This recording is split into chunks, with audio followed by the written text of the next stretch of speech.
warahmatullahi wabarakatuh. Bertemu lagi dengan saya Nuraini dengan materi yang berbeda namun dengan pelajaran yang sama. Kali ini kita akan membahas tentang siklus hidup produk. Langsung saja kita masuk ke materi yang pertama. Siklus hidup produk adalah tahapan-tahapan proses perjalanan hidup suatu produk mulai dari perkenalan kepada pasar market hingga pada akhirnya pasaran. Produk life cycle memiliki 4 tahapan. Yang pertama, perkenalan, introduction. Yang kedua, perkembangan, growth. Yang ketiga, pendewasaan, maturity. Yang keempat, penurunan atau decline. Nah, strategi-strategi dari perkenalan yaitu yang pertama, mendorong adaptasi pelanggan. Yang kedua, mengeluarkan biaya yang besar dalam promosi.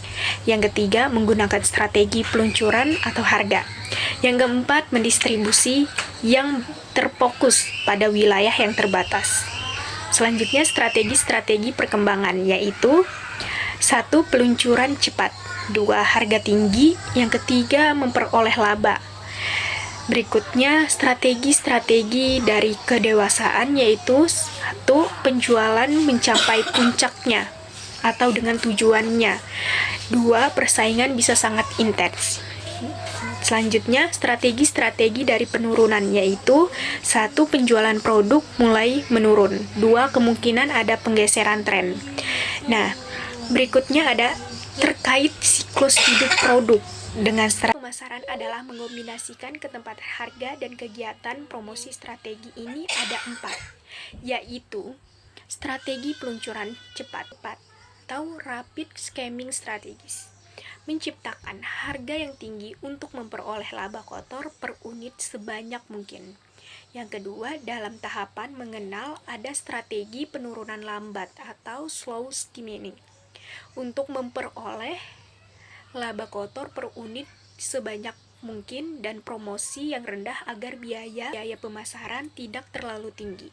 Yang ketiga, strategi penetrasi cepat atau rapid penetration, yaitu dilakukan dengan penetapan harga yang rendah dan promosi yang agresif.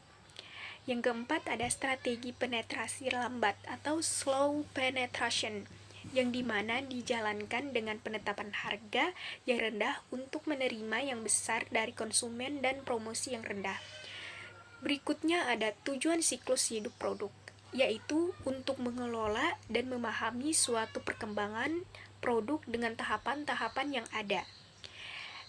Berikutnya ada cara memperpanjang daur hidup produk. Yang pertama, meningkatkan konsumsi. Yang kedua, mencari fungsi lain produk dari biasanya. Yang ketiga, modifikasi produk agar tampil lebih baru dan segar. Yang keempat, mencari target konsumen baru. Selanjutnya ada strategi ekstensi. Yang pertama, periklanan yang bertujuan memperkenalkan suatu produk. Yang kedua, penurunan harga untuk menarik pelanggan baru. Yang ketiga, penambahan nilai, yaitu memberikan fitur baru kepada produk. Yang keempat, memperbaiki kemasan dengan tujuan menarik perhatian setiap pelanggan.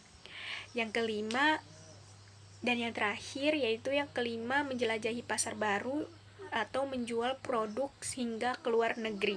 Sekian video presentasi dari saya, kurang dan lebihnya saya mohon maaf. Terima kasih. Wassalamualaikum warahmatullahi wabarakatuh.